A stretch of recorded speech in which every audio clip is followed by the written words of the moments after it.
हेमंत की एफआईआर पर action. Jharkhand police ने इन 4 चैनल के पत्रकारों को भेजा समन। क्या है मामला? दिल्ली के 4 चैनलों के पत्रकारों को झारखंड पुलिस ने तलब किया है। यह एक्शन पूर्व मुख्यमंत्री हेमंत सोरेन द्वारा अनुसूचित जाति और अनुसूचित जनजाति अधिनियम 1989 के तहत प्रवर्तन निदेशालय के अधिकारियों के खिलाफ दर्ज मामले में लिया गया है। पुलिस सूत्रों ने कहा है कि पत्रकारों ने शुरू में 29 जनवरी को सोरेन के दिल्ली आवास से ईडी द्वारा BMW कार और 36 लाख रुपए नकद जब्त किए जाने की खबर चलाई थी। सूत्रों ने कहा है कि पत्रकारों से खबर के स्रोत में बारे में पूछताछ की जाएगी। उन्होंने कहा है कि समन पिछले महीने किसी समय जारी किए गए थे। सोरेन ने अपनी गिरफ्तारी से कुछ घंटे पहले 31 जनवरी को रांची पुलिस में शिकायत दर्ज कराई थी कि ईडी ने उन्हें और उनके पूरे समुदाय को परेशान करने और बदनाम करने के लिए 29 जनवरी को दिल्ली में उनके आवास पर सर्च अभियान चलाया था। सोरेन ने अपनी शिकायत में लिखा है कि ईडी के अधिकारियों ने तमाशा बनाने और जनता की नजरों में उनकी बदनामी करने के लिए सर्च को लेकर मीडिया को सूचित किया था। रांची के वरिष्ठ पुलिस अधीक्षक चंदन कुमार सिन्हा ने बताया कि हमने 4 मीडिया चैनल न्यूज 18, जी न्यूज, आज तक और न्यूज 24 के पत्रकारों को समन जारी किया है। हमने उनसे जांच के लिए रांची आने को कहा है। हालांकि उन्होंने जवाब दिया है कि वे नहीं आ सकेंगे, इसलिए हम उनके पास जाएंगे। जब सिन्हा से समन के विषय के पीछे के कारण के बारे में पूछा गया तो उन्होंने कहा, यह एक चल रही जांच है और हम ज्यादा विवरण नहीं बता सकते हैं। अब आंगनवाड़ी सेविकाओं को 9,500 और सहायिकाओं को 4,750 रुपए मिलेगा मानदेय। मुख्यमंत्री चंपाई सोरेन ने कहा कि आंगनवाड़ी सेविकाओं को 9,500 रुपए और सहायिकाओं को 4,700 रुपए हर महीने मानदेय मिलेगा। मुख्यमंत्री ने बुधवार को हरिवंश टाना भगत इंडोर स्टेडियम खेलगांव रांची में आयोजित सर्वजन पेंशन योजना के अंतर्गत 50 से 60 वर्ष के लाभुकों के बीच पहली किस्त की राशि के हस्तांतरण और आंगनबाड़ी कार्यकर्ताओं के सम्मान समारोह में राज्य के बहन बेटियों को कई सौगातें दी। मुख्यमंत्री ने इस अवसर पर 50 से 60 वर्ष के 1,58,218 आदिवासी, दलित और महिला लाभुकों के बैंक खाते में डीबीटी के माध्यम से पेंशन की पहली किस्त की राशि का हस्तांतरण किया। उन्होंने कहा कि झारखंड को संवारने की दिशा में हम तेजी से आगे बढ़ रहे हैं। जल जंगल जमीन के संरक्षकों और झारखंड अलग राज्य के आंदोलन में बलिदान देने वाले अपने पूर्वजों के सपनों का झारखंड बना रहे हैं। यहाँ के आदिवासी मूलवासियों की असीमता को बनाए रखना हमारी सर्वोच्च प्राथमिकता है। झारखंड का नवनिर्माण एक ऐसा राज्य के रूप में करेंगे जहाँ सभी समुदाय और वर्ग का मान सम्मान होगा, किसी के साथ अन्याय नहीं होगा, हर किसी को उसका हक अधिकार मिलेगा। VIP दर्शन बंद, 3,000 फोर्स। महाशिवरात्रि पर 2 लाख भक्त पहुंच रहे देवघर। 10 ज्योतिर्लिंगों में से एक बाबा बैद्यनाथ की नगरी देवघर में यूं तो सालों भर श्रद्धालुओं का आना जाना लगा रहता है। सावन और भादो माह में 108 किलोमीटर की पैदल यात्रा कर श्रद्धालु गंगा जल लेकर बाबा पर अर्पित करते हैं, लेकिन महाशिवरात्रि को लेकर देवघर में अलग ही आस्था है। यहाँ इस खास मौके पर विशेष पूजा अर्चना की जाती है। भगवान भोलेनाथ और माता पार्वती का विवाह संपन्न कराया जाता है, जिसमें बाबा मंदिर के गर्भगृह में से रात्रि बेला में 4 पहर की पूजा बाबा बैद्यनाथ की होती है। इसके साथ ही बाबा बैद्यनाथ मंदिर में सिंदूर दान की भी परंपरा निभाई जाती है। इस बार बाबा मंदिर की लाइटिंग बेहद आकर्षक है। उसके साथ ही मंदिर की पूरी तरह से फूलों से भी सजाया जाएगा और रात्रि में देवघर के KN स्टेडियम में बाबा भोलेनाथ की बारात निकाली जाएगी, जिसमें भूत देवी देवता के साथ सेलिब्रिटी भी शरीक होने के लिए देवघर पहुंच रहे हैं। बाबा बैद्यनाथ मंदिर में सुगम दर्शन को लेकर प्रशासन मुस्तैद है। पर्याप्त मात्रा में पुलिस बल की तैनाती रहेगी। महाशिवरात्रि के दिन श्रद्धालुओं की भीड़ को देखते हुए देवघर में VIP आउट आफ्टर पूजा पूरी तरह से बंद रहेगी। हालांकि शीघ्र दर्शनम पूजा महाशिवरात्रि के दिन जारी रहेगी, जिसका दर 500 रुपए रहेगा। शिव बारात रूट और मंदिर में लगभग 3,000 से भी अधिक पुलिस वालों की प्रतिनियुक्ति की गई है। इसमें महिला पुलिस बल भी तैनात रहेगी। इसके अलावा देवघर DC के द्वारा तमाम व्यवस्थाएं दुरुस्त की गई है। महाशिवरात्रि के खास मौके पर 2 लाख से भी अधिक की संख्या में श्रद्धालुओं के पहुंचने की संभावना जताई जा रही है। इसको लेकर जिला प्रशासन पूरी तरह से मुस्तैद और तैयारी में लगा है। आजयू के MT राजा की JMM में वापसी, बोली कल्पना सोरेन हर हाथ तीर कमान थामेगा। झारखंड के पूर्व मुख्यमंत्री हेमंत सोरेन की पत्नी कल्पना सोरेन पूरी तरह से राजनीति में सक्रिय हो गई हैं। साहिबगंज जिले में बुधवार को राजमहल के आजयू के बड़े नेता MT राजा को पार्टी में शामिल कराने के बाद कहा कि हर हाथ तीर कमान थामेगा, झामुमो का कारवा बढ़ता जाएगा। कल्पना सोरेन ने कहा कि साहिबगंज से आजयू नेता MT राजा जी का झामुमो परिवार में हार्दिक स्वागत और जोहार। उन्होंने एक बार फिर कहा कि हेमंत सोरेन को षड्यंत्र के तहत परेशान किया जा रहा है। उन्होंने कहा कि हेमंत सोरेन झारखंड के जननेता हैं, उनको परेशान किया जा रहा है। ऐसे विपक्ष की अब उल्टी गिनती शुरू हो गई है। रांची की अदालत ने अमीषा पटेल को दिया एक और मौका, कहा कल कोर्ट में हाजिर हो। सनी देओल की ब्लॉकबस्टर फिल्म गदर प्रेम अभिनेत्री अमीषा पटेल को रांची की अदालत से एक बार फिर मौका मिला है। रांची की अदालत ने अमीषा पटेल को आखिरी मौका देते हुए 3 करोड़ रुपए की धोखाधड़ी मामले में गुरुवार यानी कि आज सशरीर कोर्ट में हाजिर होने के लिए कहा है। इस मामले में अब अभिनेत्री अमीषा पटेल के तेवर भी नरम पड़े हैं। उन्होंने कहा है कि वह पैसे लौटाने को तैयार है। उन्होंने कोर्ट से आग्रह किया है कि 5 किस्तों में उन्हें 2 करोड़ 75 लाख रुपए लौटाने का मौका दिया जाए। वह 3 करोड़ रुपए नहीं देना चाहती। कोर्ट की कार्रवाई को नजरअंदाज करना पड़ेगा अमीषा को भारी। बता दें कि कोर्ट की कार्रवाई की वजह से उनके लिए सीआरपीसी की धारा 313 के तहत कोर्ट में हाजिर होना जरूरी होगा। अभिनेत्री अमीषा पटेल के इस आग्रह पर कोर्ट ने कहा है कि एक्ट्रेस जो कह रही है वह लाजमी है, लेकिन कोर्ट की कार्रवाई को नजरअंदाज करना उन पर भारी पड़ सकता है। एक महीने में दूसरी बार हुआ ट्रांसफर। डीएसपी ने फेसबुक पर निकाली भड़ास, दिया इस्तीफा। राज्य सरकार के द्वारा किए गए ट्रांसफर से नाराज झारखंड पुलिस सेवा के एक अफसर ने इस्तीफा दे दिया। दरअसल राज्य भर में कई पुलिस पदाधिकारियों का तबादला हुआ है। इसको लेकर अधिसूचना जारी कर दी गई है। झारखंड पुलिस सेवा के जिन अफसरों का तबादला हुआ है उनमें गिरिडीह जिले के खोरी महुआ अनुमंडल एसडीपीओ साजिद जफर भी शामिल है। आज से लगभग 1 महीने पहले एसडीपीओ साजिद जफर की नियुक्ति खोरी महुआ में तैनाती हुई थी और फिर जब नया लिस्ट आया और उनका फिर से तबादला हो गया है। सरकार के इस फैसले से नाराज और हताश एसडीपीओ साजिद जफर ने सोशल मीडिया पर पोस्ट कर नाराजगी जाहिर करते हुए नौकरी से रिजाइन देने का निर्णय ले लिया है। उन्होंने फेसबुक पोस्ट में लिखा है कि तबादले का अन्यायपूर्ण फैसला देखकर मैंने नौकरी से इस्तीफा देने का फैसला ले लिया है। जीवन नौकरी से बड़ा है, न्याय की जीत होनी चाहिए। जय हिंद। यह पोस्ट सोशल मीडिया पर खूब वायरल हो रहा है और लोग जहां एक ओर सरकार को कोस रहे हैं वहीं दूसरी ओर एसडीपीओ के प्रति अपनी संवेदना प्रकट कर रहे हैं। आपको बता दें कि 5 मार्च को जारी झारखंड सरकार के गृह कारा एवं आपदा प्रबंधन विभाग के अधिसूचना के मुताबिक साजिद जफर का स्थानांतरण राज्य औद्योगिक सुरक्षा बल बोकारो के पद पर कर दिया गया है। झारखंड में छठे पश्चिमी विक्षोभ के बादल, आज से मौसम साफ। अगले कुछ दिन बढ़ेगी गर्मी। राजधानी समेत राज्य में अगले 5 दिनों तक मौसम साफ और शुष्क रहने का अनुमान है। इस दौरान तापमान में विशेष उतार चढ़ाव की संभावना नहीं है। अधिकतम तापमान 28 से 32 डिग्री तक रहने की संभावना व्यक्त की गई है। मौसम विभाग के अनुसार पिछले दिनों आया पश्चिमी विक्षोभ पूरी तरह कमजोर होकर खत्म हो गया है। विभाग के अनुसार राज्य में इसके प्रभाव से कहीं कहीं बारिश हुई। सबसे अधिक बारिश धनबाद के पुटकी में 26.4 मिलीमीटर हुई, रामगढ़ में 13.2 मिलीमीटर, कोडरमा में 11.2, सिमडेगा में 10.6, कोटी में 10, बोकारो में 6.2 और सरायकेला में 4.2 मिलीमीटर के साथ कुछ अन्य जगहों पर हल्की बारिश हुई। इंतजार खत्म, गोंडा से देवघर जाना हुआ आसान। नई डेमो ट्रेन का परिचालन शुरू। गोंडा जिले के लिए बुधवार का दिन भी रेल के लिहाजे से खास रहा।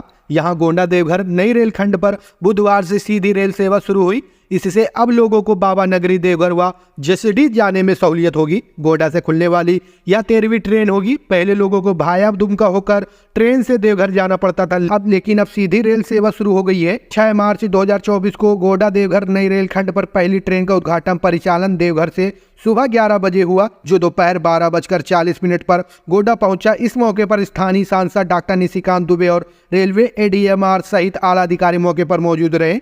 वहीं वापसी में यह ट्रेन दोपहर 12:50 पर गोंडा रेलवे स्टेशन से खुलेगी। वह जहां 3:15 पर देवघर स्टेशन पहुंचेगी। वह देवघर नई रेलखंड के शुरुआत होने से जिले व्यवसायियों में खुशी देखी जा रही है। यह ट्रेन गोंडा से कठौन, पौड़ियाहाट, गंगवारा, हांसीडीह, ककनी, हरला, टांड, खरियाडी, मोहनपुर होकर देवघर तक पहुंचेगी। नई रेलखंड पर यह पहली ट्रेन है जहां ट्रेन में 2 डीपीसी व 6 कोच यानी इंजन सहित 8 डिब्बे होंगे और डीजल इंजन से चलेगी, जबकि रविवार को छोड़कर सप्ताह में 6 दिन चलेगी।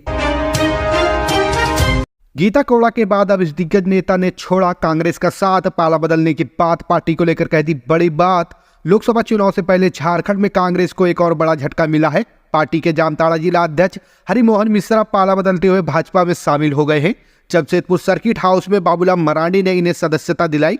पार्टी छोड़ने से पहले इन्होंने जामताड़ा विधायक डॉक्टर इरफान अंसारी पर आरोप की झड़ी लगा दी। प्रदेश भाजपा अध्यक्ष ने इसे ट्वीट भी किया है। आज जमशेदपुर परिसदन में जामताड़ा जिला के कांग्रेस जिला अध्यक्ष हरिमोहन मिश्र, जिला उपाध्यक्ष मुस्तफा अंसारी, जिला महासचिव विमल कुमार भैया, महिला जिला अध्यक्ष बेबी पासवान, प्रखंड अध्यक्ष, मंडल अध्यक्ष सहित कई लोगों ने भाजपा प्रदेश अध्यक्ष जी के समझ भारतीय जनता पार्टी की सदस्यता ग्रहण की। कल्पना सुरेंग के लिए दिया था इस्तीफा, अब मिला इनाम। राज्यसभा जाएंगे जेएमएम नेता। राज्यसभा चुनाव को लेकर झारखंड में सत्ताधारी गठबंधन के नेताओं के बीच उम्मीदवार के तौर पर पूर्व विधायक सरफराज अहमद का नाम आगे आ रहा है। माना जा रहा है कि हेमंत सोरेन ने उनके नाम पर हामी भर दी है। कांग्रेस में वर्षों रह चुके सरफराज अहमद एक समझौते के तहत झामुमो में शामिल हुए थे और गांडे विधानसभा से जीत दर्ज करने में सफलता पाई थी। अभी तेजी से बड़े राजनीतिक घटनाक्रम के बीच उन्होंने विधायक पद से इस्तीफा दे दिया था और माना जा रहा था कि इस सीट से हेमंत सोरेन की पत्नी कल्पना सोरेन को मैदान में उतारा जाएगा। डॉक्टर सरफराज अहमद के इस्तीफे से राजनीति में उथल पुथल हो गई है। इसके साथ ही कयास लगाए जा रहे हैं कि अब गांडे सीट से मुख्यमंत्री हेमंत सोरेन की पत्नी कल्पना सोरेन चुनाव लड़ सकती हैं। इसको लेकर जेएमएम सांसद महुआ मांझी ने मंगलवार को ऐलान भी कर दिया था कि कल्पना सोरेन गांडे विधानसभा सीट से चुनाव लड़ेंगी। मुख्यमंत्री चंपाई सोरेन के प्रधान सचिव विनय चौबे का तबादला, अविनाश कुमार बने सीएम के अपर मुख्य सचिव। झारखंड के मुख्यमंत्री चंपाई सोरेन के प्रधान सचिव विनय कुमार चौबे का तबादला कर दिया गया है। उनको पंचायती राज विभाग का प्रधान सचिव बनाया गया है। उनकी जगह किसी अन्य को सीएम के प्रधान सचिव के रूप में पदस्थापित नहीं किया गया है। इसके अलावा 3 अन्य विभागों के सचिवों का भी तबादला किया गया है। इधर अविनाश कुमार को मुख्यमंत्री का अपर मुख्य सचिव बनाया गया है। मुख्यमंत्री के सचिव पद पर पदस्थापित अरवा राजकमल को गृह सचिव का अतिरिक्त प्रभार दिया गया है। कार्मिक विभाग ने इससे संबंधित अधिसूचना मंगलवार को जारी कर दी। झारखंड की इन सीट पर टिकट दावेदारी की लंबी लाइन, झामुमो में बड़ी उलझन। भाजपा ने जहां झारखंड की अधिकांश लोकसभा सीटों के लिए प्रत्याशियों की घोषणा कर दी है, वहीं आईएनडीआई में अभी तक सीटों का बंटवारा तक नहीं कर सका है। इंडिया गठबंधन सूत्रों के अनुसार अगले कुछ दिनों में आईएनडीआई की दिल्ली में बैठक होगी। उस बैठक में सीटों को बंटवारा होगा। वैसे यह स्पष्ट है कि गिरिडीह लोकसभा सीट झामुमो के खाते में जाएगी। इसके बावजूद झामुमो ने अभी तक तय नहीं किया है कि गिरिडीह से कौन सा उनका प्रत्याशी होगा। वहीं कांग्रेस राज्य के 9 लोकसभा सीटों के लिए तैयारी शुरू कर दी है। कांग्रेस के झारखंड प्रभारी गुलाम अहमद मीर ने इन 9 लोकसभा सीटों का दौरा शुरू कर दिया है। सभी 9 जगहों पर वह चुनाव की तैयारियों को लेकर बैठक करेंगे। 7 मार्च यानी कि आज गुरुवार को वह धनबाद और हजारीबाग लोकसभा क्षेत्र में चुनाव तैयारियों को लेकर संचालन समिति की बैठक करेंगे। इन क्षेत्रों में धनबाद और हजारीबाग के अलावा गोंडा, सिंहभूमि, जमशेदपुर, चतरा और लोहरदगा और खूंटी शामिल हैं। देर से समझ में आया मोदी परिवार का मतलब, जेएमएम ने उड़ाई खिल्ली तो बीजेपी ने किया पलटवार, कहा घोटालेबाज है। सत्तारूढ़ झारखंड मुक्ति मोर्चा ने प्रधानमंत्री नरेंद्र मोदी के नए नारे की खिल्ली उड़ाते हुए कहा कि समझौता करने वाले मोदी परिवार का हिस्सा बन सकते हैं। तेजस्वी यादव और हेमंत सोरेन ने उनसे समझौता नहीं किया, वे उनके सामने नहीं झुके। यही कारण है कि वे मोदी परिवार का हिस्सा नहीं है। झामुमो प्रवक्ता सुप्रियो भट्टाचार्य ने कहा कि मोदी को परिवार का मतलब काफी देर में समझ में आया। उनके परिवार में चुनावी बांड के जरिए काला धन देने वाले पूंजीपतियों, साथी और विदेशी ताकतें हैं। उनका परिवार डरने वाला परिवार है, जबकि सोरेन परिवार लड़ने वाला है। इस देश में लोग ना तो ईडी से डरते हैं, ना सीबीआई से, ना आईटी से। झारखंड में भगवान बिरसा मुंडा को जेल भी भेजा गया, शिबू सोरेन को जेल में रखा गया। इससे संघर्ष नहीं थमा। हेमंत सोरेन को भी जेल में रखा गया, लेकिन संघर्ष थमा नहीं है। झारखंडी ना तो कभी झुका है और ना ही झुकेगा। सुप्रीम कोर्ट ने स्पष्ट रूप से चुनाव आयोग को आदेश दिया था कि 13 मार्च तक चुनाव बांड के जरिए आय चंदे से पैसे का हिसाब दे। अब सीबीआई ने सुप्रीम कोर्ट में एक हलफनामा दायर कर इसके लिए 30 जून तक का समय मांगा है। भाजपा ने झामुमो के आरोप पर पलटवार करते हुए कहा कि झामुमो परिवार के प्रिय घोटालेबाज है। पार्टी के पूर्व मुख्यमंत्री हेमंत सोरेन की भगवान बिरसा मुंडा से तुलना करने पर कड़ी आपत्ति दर्ज की है। प्रदेश प्रवक्ता प्रतुल सहदेव ने कहा कि भगवान बिरसा मुंडा पूरे देश के गौरव के प्रतीक है। प्रधानमंत्री नरेंद्र मोदी ने 10 वर्षों तक 1 घंटे की भी नहीं छुट्टी ली है। निस्वार्थ भाव से 140 करोड़ देशवासियों की सेवा की है। हर पर्व त्योहार पर वह सीमा पर अपने सैनिकों और पैरामिलिट्री फोर्स के साथ शरीक होकर उनका हौसला बढ़ाते रहे हैं। हेमंत सोरेन के कार्यकाल में सिर्फ दलालों की चलती है। यह स्पष्ट हो गया है कि इनका परिवार सत्ता के दलालों अमित अग्रवाल, प्रेम प्रकाश, विशाल, दाऊ यादव, विनोद, पंकज मिश्रा, बच्चू यादव जैसे लोगों तक ही सीमित है। हताश, निराश और कुंठा के दौर से गुजर रहा झामुमो अब भगवान का अपमान करने पर भी उतर आया है। मुख्यमंत्री गिरिडीह में 9 मार्च को वृहद पाइपलाइन सिंचाई योजना की रखेंगे आधारशिला। मुख्यमंत्री चंपाई सोरेन तीसरी बार गिरिडीह आएंगे। उनके गिरिडीह आगमन को देखते हुए जिला प्रशासन ने तैयारी शुरू कर दी है। सीएम के 9 मार्च को एक डीसी कार्यक्रम को देखते हुए बुधवार को डीसी और एसपी ने ज्वाइंट बैठक की और कई निर्देश दिए। इस बार मुख्यमंत्री का दौरा सदर विधानसभा के पीरतांड में होना है, जहां राज्य सरकार के मेजर इरिगेशन विभाग की 639 करोड़ की लागत से प्रस्तावित वृहद पाइपलाइन सिंचाई योजना की आधारशिला रखेंगे। इस वृहद पाइपलाइन सिंचाई योजना से पीरतांड प्रखंड के 17 पंचायत को खेती के लिए सालों भर पानी उपलब्ध कराया जा सकेगा। जानकारी के अनुसार गिरिडीह डुमरी रोड स्थित बराकर नदी से इस पाइपलाइन सिंचाई प्रोजेक्ट को धरातल पर उतारने की योजना है, जिसे 17 पंचायत के किसानों को सालों भर पानी मिलता रहे। भाजपा का मतलब है भ्रष्टाचारी जोड़ो पार्टी। झारखंड मुक्ति मोर्चा ने रांची के मोराबादी स्थित बापू वाटिका के समक्ष 20वें दिन बुधवार को पश्चिम सिंहभूम जिला सचिव सोनाराम देवगन की अध्यक्षता में उपवास रखा। मौके पर सोनाराम देवगन ने कहा कि हेमंत सोरेन को न्याय दिलाने के लिए संघर्ष करते रहेंगे। साथ ही कहा कि भाजपा का मतलब भ्रष्टाचारी जोड़ो पार्टी। भाजपा कोई पार्टी नहीं है, वह वॉशिंग मशीन बन गई है। भाजपा अपने आप को गंगा समझ रही है, जिसमें जितने भ्रष्टाचारी जाएंगे वह साफ हो जाएंगे। रांची जिला अध्यक्ष मुश्ताक आलम ने कहा कि उपवास कार्यक्रम के 20वें दिन पश्चिम सिंहभूम जिला समिति आई है और हेमंत सोरेन के न्याय के लिए अभी यहाँ उपवास पर बैठे हुए हैं। सारे जिले में पंचायत में भी न्याय यात्रा कार्यकर्ता निकाल रहे हैं। आने वाले चुनाव में केंद्र की भाजपा सरकार को यहाँ की जनता झारखंड के अपमान का बदला लेगी। पिकअप वैन में ठूस कर भरी गई गाय फिर बंगाल के लिए हो गए रवाना। बीच रास्ते में पुलिस ने धर दबोचा। सत्य सनातन संस्था के सदस्यों ने मंगलवार को केकेएम कॉलेज के पास पिकअप वैन W575775 में लदे 7 गौवंशियों को बरामद कर नगर थाना पुलिस के हवाले कर दिया। संस्था के राष्ट्रीय कार्यकारी अध्यक्ष ने बताया कि वह निजी कार से बाजार जा रहा था। इसी बीच केकेएम कॉलेज के निकट गली में पिकअप वैन फंसा मिला। वाहन में चालक व 2 तस्कर बैठे हुए थे।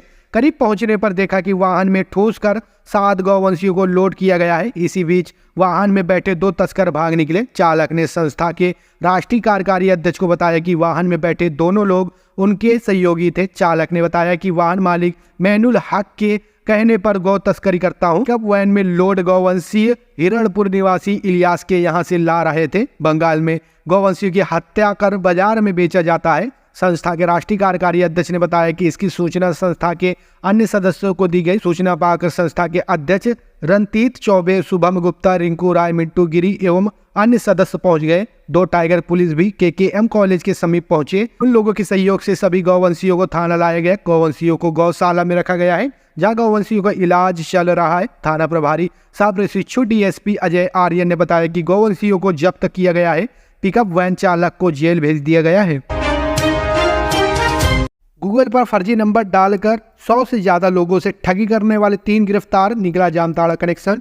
साइबर थाना पुलिस ने ठगी करने वाले गिरोह का पर्दाफाश कर 3 जालसाजों को गिरफ्तार किया है। आरोपी ऋतिक कुमार, मनीष कुमार और संजय कुमार गूगल पर किसी कंपनी या किसी जरूरत के लिए अपना मोबाइल नंबर डालते थे। इसके बाद ये पीड़ित के साथ ठगी करते थे। आरोपी 100 से ज्यादा लोगों के साथ ठगी कर चुके थे। दक्षिण जिला पुलिस उपायुक्त अंकित चौहान ने बताया कि पंचशिला पार्क नई दिल्ली निवासी एक महिला शिकायतकर्ता ने शिकायत दी थी कि उसने एक घरेलू आटा मशीन खरीदी थी। यह मशीन खराब निकली। उसने इसकी कंपनी में शिकायत दर्ज कराने के लिए कंपनी के नंबर के लिए गूगल पर नंबर तलाशे। पीड़िता को 2 नंबर मिले। जब उसने इन नंबरों पर संपर्क किया तो उसे कहा गया कि उनके बैंक खाते में पैसे वापस कर दिए जाएंगे और वे आटा मशीन वापस ले लेंगे। शिकायतकर्ता ने पैसे वापस पाने के लिए उसे अपना पेटीएम पेमेंट वॉलेट नंबर दिया, लेकिन उनके खाते से 1,39,000 रुपए निकल गए।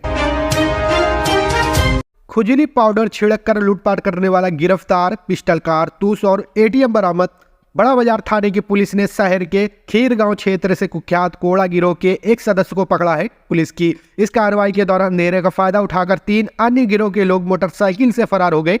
पकड़ा गया आरोपित सूरज यादव बिहार के कटिहार का निवासी है। सदर एसडीपीओ ने बताया कि एसपी को गुप्त सूचना मिली थी कि खीरगांव एटीएम के पास बाइक पर सवार 4 संदिग्ध खड़े हैं, जो बहुत देर से एटीएम से आने जाने वाले लोगों पर नजर रख रहे हैं। वहीं लूट और छीनताई की बड़ी घटना को अंजाम देने की फिराक में है। जैसे ही बड़ा बाजार पुलिस घटनास्थल पर पहुंची और सर्च अभियान चलाना शुरू कर दिया।